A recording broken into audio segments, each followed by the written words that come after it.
Hi there, Mercedes owners. Today in your 2020 Mercedes Sprinter 2500, we're going to be taking a look at and showing you how to install Roadmaster's Rear Sway Bar.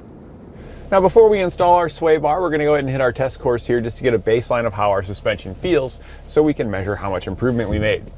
So first we're going to go on to our bumps course here, and we're going to hit our uneven bump section, and this is going to simulate like hitting a pothole or pulling out of your driveway, things like that. It kind of gets us rocking back and forth.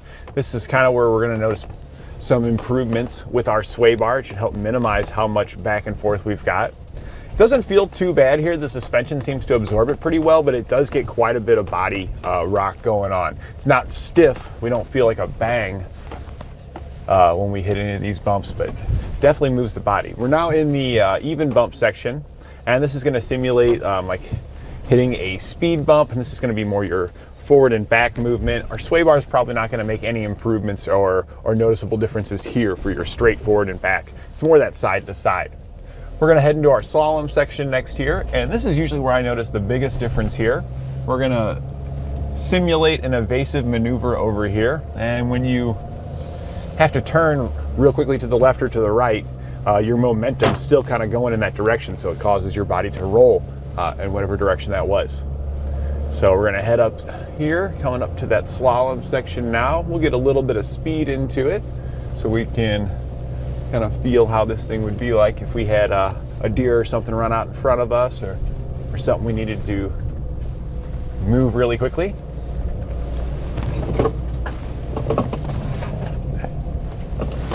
And this thing does handle very well. I will say, if there was something out in front of me, I'd be pretty confident in this motorhome being able to get out of the way. It does have some sway. There's definitely some rocket in here, but I don't really feel that there's ever a point where I would be uncomfortable or scared with the performance of this motorhome. But I do think that a sway bar getting on here is going to help minimize we can hear some things in the back kind of rolling around, stuff like that. We don't really have that much body roll. It actually drives fantastic as far as the body roll is concerned, but we do have a lot of things back there that is kind of moving around and stuff. So when we get our sway bar on here, it should help to minimize that, and I expect us to be able to kind of go into that course a little bit more aggressive the next time. All right, now that we got our sway bar installed, we're gonna hit our test course once again. We're gonna do the uneven bump section first, like last time. And it feels fairly similar. There is definitely a little bit more stiffness to it, but this thing already handled and drove pretty good beforehand. It does actually almost feel like it's slightly stiffer now. Like when we hit that bump, it's transferring just a little bit more into the motorhome than it did before. But it should reduce our sway here. So we're into the even bump section now. Shouldn't really notice too much here. This is just that forward and aft movement. And yeah, that feels about the same when we hit the kind of the speed bump style, where the straight even bump across. But when we're gonna get into our slalom section here, this is usually where I notice the biggest improvements. We're gonna get some speed into it here and see how it feels. It handled really well before for a motorhome. One of the better motorhomes that I've had the pleasure of driving here at etrailer. And we're gonna see if this sway bar takes it up to the next level or not here. So we're coming into that section now. We're probably gonna get a little bit more speed in it than we had last time. Feeling like we can be a little more aggressive. I actually probably could have been a little more aggressive before because it just handled so well. And it definitely made an improvement. There's almost no sway on this thing. I mean, it's actually pretty surprising how this thing rides. You would not believe this is a motorhome when you're in here cruising around in this thing. I mean, it's almost just like it's a regular old Sprinter van. So it's pretty nice. It definitely made some noticeable difference in the slalom. I would say it kind of did make it seem to ride a little bit harsher on those bump sections. Like it transferred just a little bit more into it. But here in the slalom, I mean, it was already great before, but boy, I mean, when you're here in the cab with as hard as I'm kind of pushing it, especially when you think about all this weight that we're moving around, the body's really not throwing us around at all. I mean, there's so many other motorhomes that I'm getting in, and I'm taking it at less than half that speed, and you're just, man, almost like it's going to slam your head into the window. So definitely made an improvement. I will say these Sprinters, though, they did a great job right out the gate from the factory. It's got a very phenomenal suspension system. But if you're wanting to just get that little bit extra out of it and help reduce those fatigues on those really long trips, this is one way to do it. And this is what our sway bar looks like when it's installed. This is an additional sway bar that is installed on the front side of your rear axle to further reduce sway, assisting the rear sway bar that's already in place behind the rear axle. So this is really nice upgrade, because a lot of times when you get upgraded sway bars, you end up getting just a bigger, beefier sway bar that takes place of your original one. So you are going to get some benefits by going to a larger bar than the one you had. But if you're going to put an even, this bar here is larger than our factory bar, but instead of replacing it, we're able to add the benefits of this one to the one we already had. So you're getting quite a bit bigger benefit than what you would by just replacing the bar if you add a second one. The kit here comes with all the bracketry and things we need to get it installed here. It is custom fit for this vehicle, which makes the installation for the most part pretty easy. You will have to do a little bit of drilling to get it installed, but all in all, this is going to be a quick way to further reduce sway on your Sprinter van. Now, I will say this Sprinter van, when we took it out for a little test drive here, it actually drove pretty good. The sway wasn't, I wouldn't say excessive, but I mean, if you're taking this thing on a long trip, even though it may not be excessive for what a motorhome has, it can still be quite fatiguing to take this on a long drive, because you are still having to compensate more than you would in your regular sedans and SUVs and stuff like that.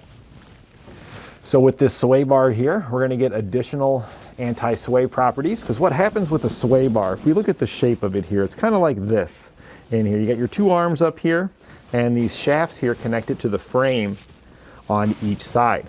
The center of our bar here is attached to our axle, which is always going to kind of stay pretty much parallel with the road as the tires are on it.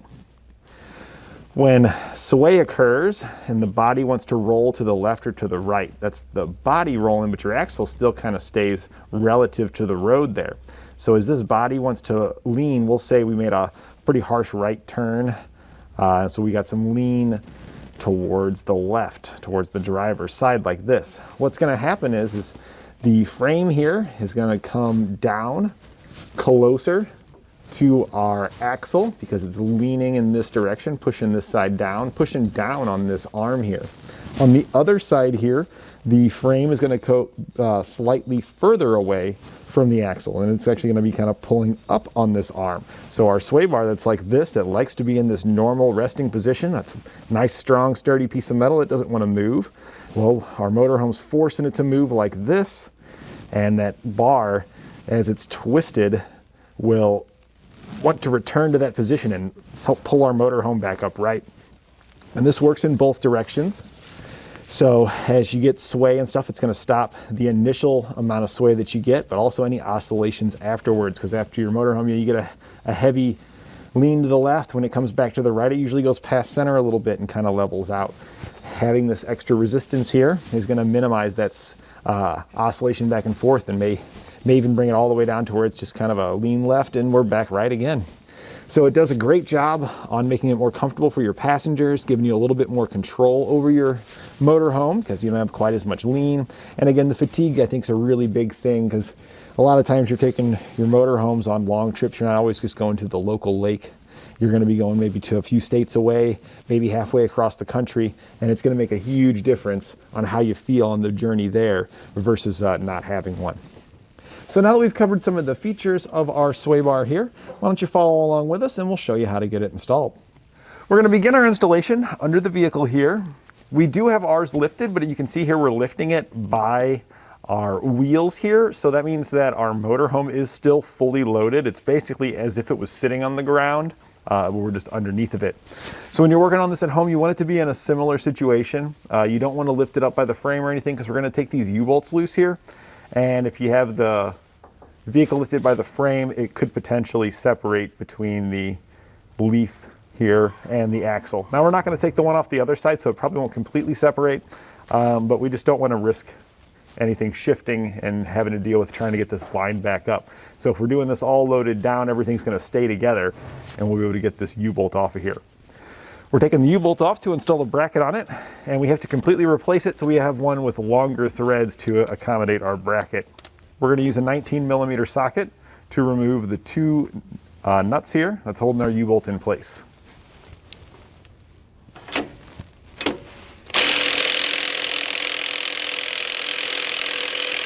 And I did spray a little bit of lubricant on it, some penetrating oil, to make it a little bit easier to get them off of there.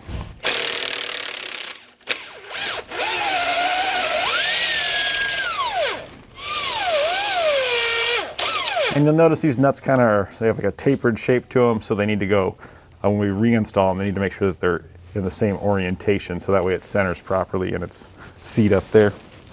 So now we've got both of those removed. The U-bolt should just pull straight up. Sometimes you need a hammer to tap them through, it just depends. This one's pretty easy. So there we go. You'll kind of see there, might have saw what happened. When you pull these things out, the reason why they're difficult is they want to kind of spread open a little bit. So you can see when we go to put it back in, it's like spread. So we may or may not have to take our new U-bolt and we may have to squeeze it together just a little bit. It's pretty common on just about every U-bolt that it wants to be slightly wider in its normal resting state. So let's grab our new one here. We'll go ahead and hold it up so you can see. This is our old one over here, and our newer one here looks like about an inch longer than our old one. So we're just going to set this one aside. We'll test our fit here real quick. I like to test from the bottom just to see how well it's going to fit, and that fits really well, so we don't need to do anything. If it was a little bit wide like the factory one, if you got a vise at home, you can put it in a vise and squeeze it together just a little bit until it slides through nice and smooth, just like this here. We're going to go above it. Now that we tested to make sure it's going to fit, it drops down right in there. The top of your leaf spring here does have a seat that this needs to sit in. I'll lift it up a little bit and you'll see there's kind of a groove right here, and our U-bolt needs to fit down in that groove. Now that we've got our U-bolt dropped in there, we can put our bracket in place. The bracket is going to be labeled. We can see there where it says RH for right hand. We're working on the passenger side here, so that's our right hand side. The bracket is tapered. You can see how it's kind of going to match the shape of our nuts there. And it's going to sit just like this and go up just like that. So we're going to kind of just fish it around our brake cable there for the parking brake. Get it under the U-bolt, slide it up, and then we're just taking the factory nuts that we had removed and just threading those back into place. And then we can run those back down. And you want to go back and forth to make sure you're tightening them down evenly.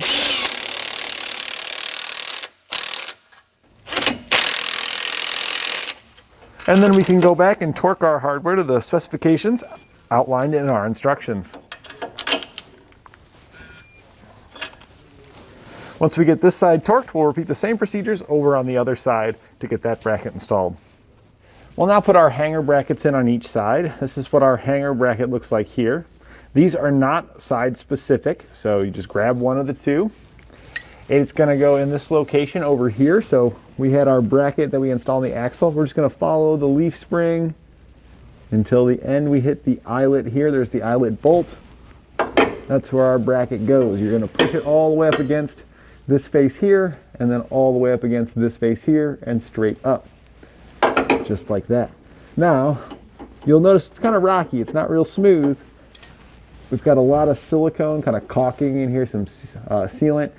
Just scrape all this out of the way and potentially back up in here as well until you get this sitting flush up against the bottom.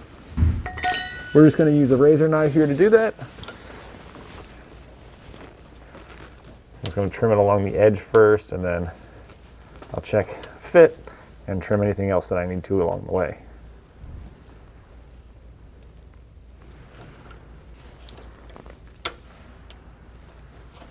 So we've got that trimmed out. Sits nice and flush against the bottom. That's what we're looking for there. We're now going to take a clamp and we're going to put our clamp into place. Holding these two pieces together here.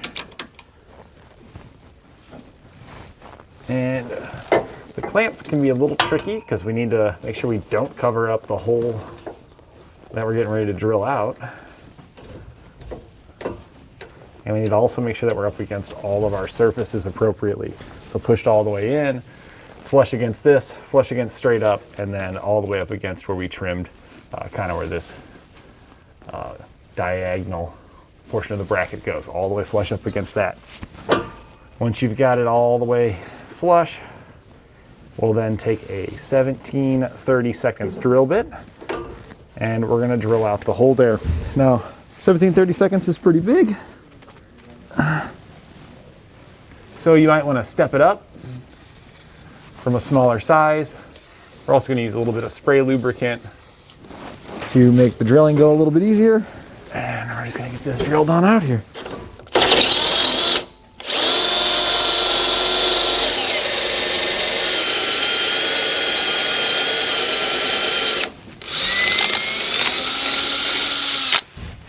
Now that we've got this hole drilled out, we're going to drill out the remaining hole back here. You do have two options for holes. We want to choose the one that's going to give us the most meat to grab onto. So we don't want this one towards the inside here because the edge here, you can actually kind of see through it. We're not going to get a good bite. So we want to go on this one here closest to the leaf spring to ensure we got plenty of meat here to grab onto. Now the clamp you're using here, if it's like mine, it's probably going to be right in the way for drilling out this hole. So I'm going to take one of the bolts in the kit.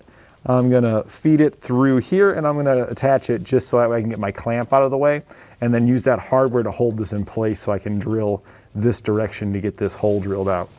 I'm going to put the bolt up through the bottom when doing so. So this is one of the shorter bolts. Went ahead and slide a washer on it. You don't necessarily have to, it's just temporary. But if you put a washer on it, it helps keep you from marring up the paint when you go to tighten it down. We then put a washer and one of the nuts from the kit on the other side. And now we're going to use our 19mm socket and wrench to snug these two together so that way we can get this clamp out of the way. Use your wrench on top to hold it, the nut.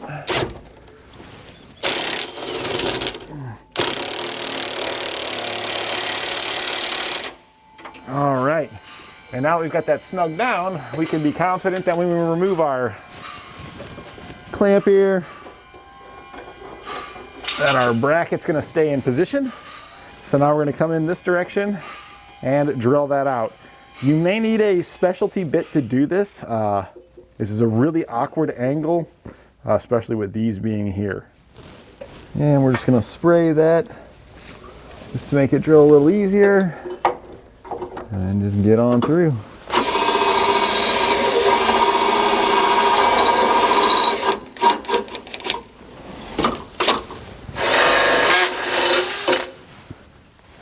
And now that we've got that one drilled out, we can put our hardware in and run it down. We're going to take our bolt with the washer on it, we're going to slide it through, and then we're just going to follow that up with only a nut on the inside here.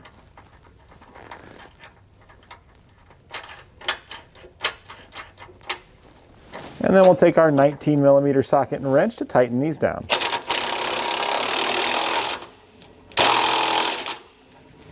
And then we'll torque these bolts to the specifications outlined in our instructions.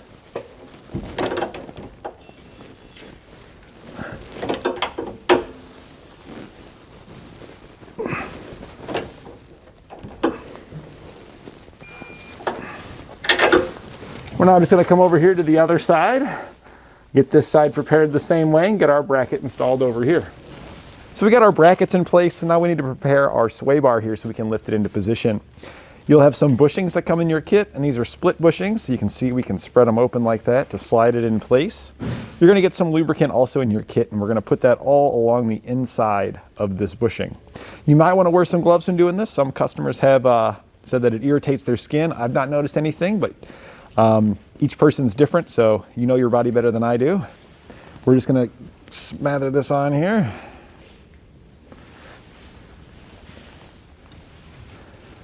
and just fully coat that inside of it.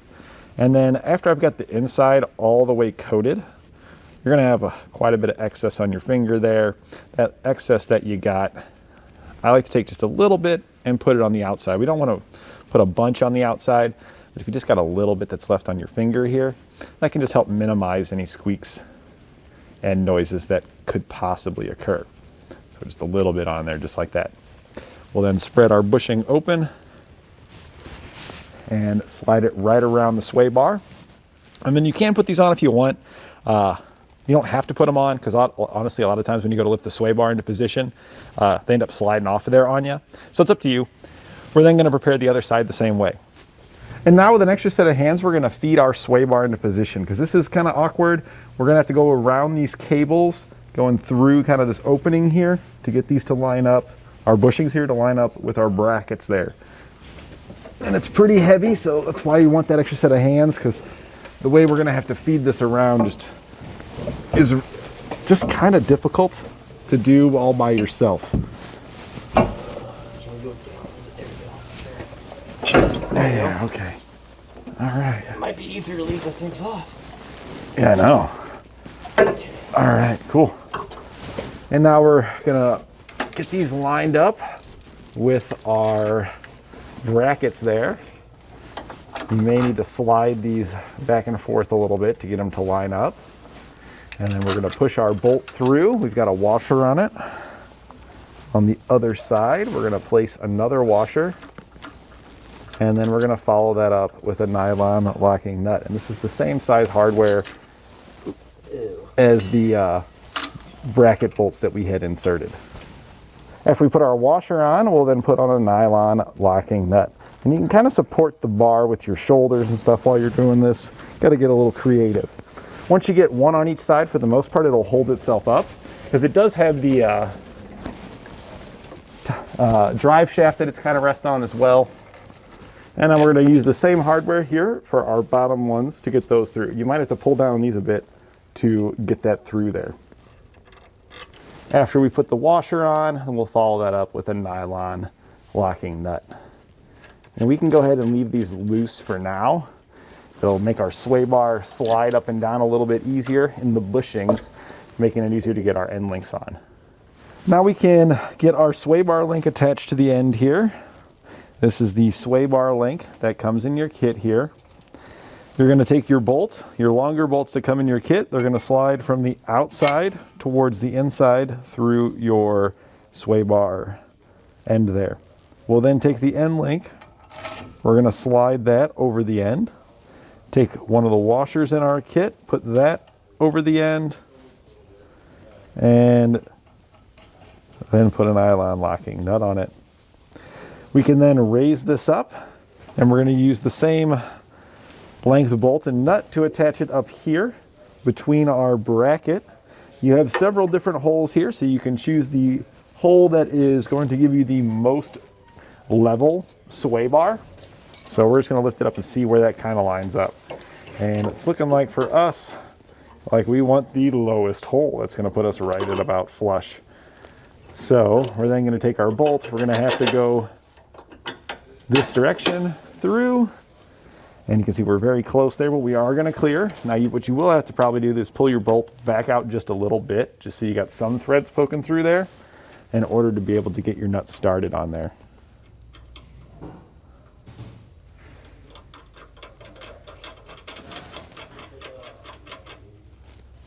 Just like that. And then we're going to go over to the other side, and we're going to attach our end link the same way. So now we just go back and tighten down our hardware. We're going to use a 19mm socket and wrench all the way around to do so.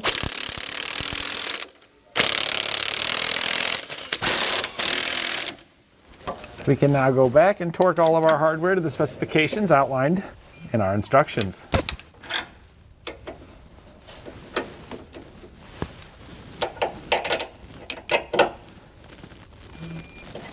So now that we've got all of our hardware tightened and torqued, at this point we're ready to go test drive our motorhome here and see how it is. You want to just make sure you don't hear any clunks or anything like that. And then one other thing that I did notice that I'm going to do before we take ours out and drive it we look at our brake line here, I'm not satisfied with the way the brake line is touching on the bracketry that we had just installed. Because you can see it there, it's just barely touching. And that's eventually going to probably wear through that brake line. And to me, that's unsafe. So what we're going to do to rectify this, if we look here, this sheathing that it's got here, the first thing I would try is just see if you can push it down. Probably won't be able to. I'm not able to. If not, then we're going to take some hose, just some like fuel line or coolant hose. Vacuum line would also work, whatever you got that's a similar diameter of this. And we're going to cut a length, probably about 3 inches long. And we're going to slit it down the side, and then we can slide that over this like a protective sheathing. I might even put a zip tie around the sheathing just to keep it from spreading open and coming off of there. We're going to do the same thing on the other side as well, just to make sure that we don't ever see this coming back in the future for any kind of brake issues. And that completes our installation of Roadmaster's rear sway bar on our 2020 Mercedes Sprinter 2500.